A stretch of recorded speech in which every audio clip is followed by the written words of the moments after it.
Hi, good evening. St. Peter's in Hove here. Welcome to our little reflection on St. Mark's Gospel, which we're going through step by step, St. Mark's Passion narrative, actually. Now, we just left Jesus in the Garden of Gethsemane, and his disciples fell asleep yet again, and they did not know what to say to him when he rebuked them rather sadly for falling asleep. Incidentally, in the Gospel of this coming Sunday, the 2nd of Lent, the same three disciples who see Jesus on the Mount of Transfiguration, they didn't know what they were saying. They were so afraid, is what St. Mark says about that. So once more, they're sort of struck dumb by their experiences. The same three, seeing Jesus in his agony, Jesus in his glory. The same human reaction of not knowing what to say or what to do. Because before God, all human speech must fall silent. That's a very old point that's been made by numerous spiritual writers. We need to be silent. We need to listen to what God says. Anyway, Jesus then says to them, he says, sleep on. You can sleep on now and have your rest. It is all over. The hour has come. Now the Son of Man is betrayed into the hands of sinners. Get up, let us go. My betrayer is not far away. And at once, while he was still speaking, Judas, one of the 12, came up with a number of men armed with swords and clubs sent by the chief priests, the scribes, and the elders. Now the traitor had arranged a signal with them, saying, "The one I kiss, he is the man, arrest him. And see, he is well guarded when you leave him away." Why? Why well guarded? Well, because there might be a bit of trouble with these 12 disciples. So when the traitor came, he went up to Jesus at once and said, "Rabbi," and kissed him. The others seized him and arrested him. Then one of the bystanders drew his sword and struck out at the high priest's servant and cut off his ear. So there was a bit of trouble after all. Judas was completely right. Make sure he's well guarded, because some of his disciples may try to resist. So Mark's Gospel is such a simple document, and quite often he takes his language is bold, I think we could say. It's very simple language. But you see, you can sleep on, fine. It is all over, says Jesus.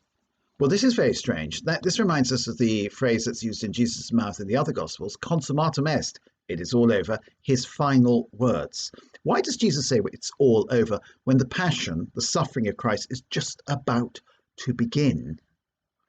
Well, I suppose what he's saying is it is all over. The time of crisis is all over. The decision has been made.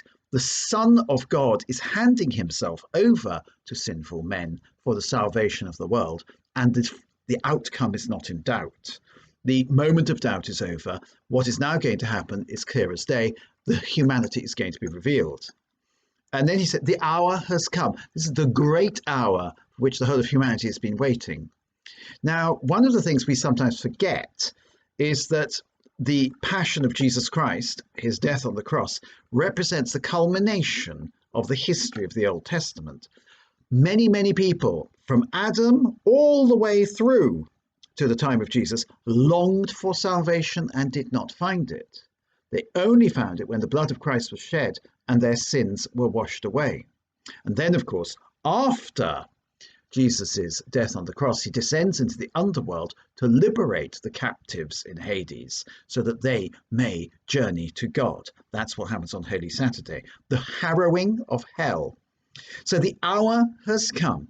All those people who, if you like, are imprisoned in Hades, unable to see God, their hour is coming. You will be released within a few hours. You've been waiting. There's no time in the afterworld, after all, in the afterlife, but you've been waiting all this time. The hour is finally coming when Satan is to be defeated. And then he says this, now the Son of Man is to be betrayed into the hands of sinners. Get up, let us go, my betrayer is not far away.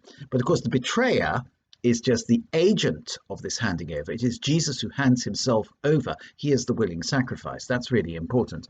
And of course, he says, betrayed into the hands of sinners. Well, this is a bit much, isn't it? Nowadays, we never want to say, oh, so-and-so is a sinner. Jesus Christ, of course, well, he's the Son of God, and therefore he is completely impartial and compassionate and loving in his judgments.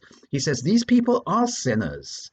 The chief priests, the scribes, the Pharisees, and of course, Judas himself, these are sinners. One of the things that's rather interesting when that film by Mel Gibson came out, there were I remember watching various studio discussions on the television about it. People, secular people, and some religious people were very offended by the fact that somebody was to blame for the Passion of the Christ. And therefore, they felt that, Jesus was crucified. It was all a terrible misunderstanding, a terrible accident of history. Shouldn't have happened, of course, but, these things do happen, and so on and so forth. And nobody was to blame. That was very much their position. In fact, sinners are to blame. We must never discount human malice, as we'll see in just a moment. So we will leave Jesus just there, about to be arrested, and his betrayer is close at hand. All the best. Good night.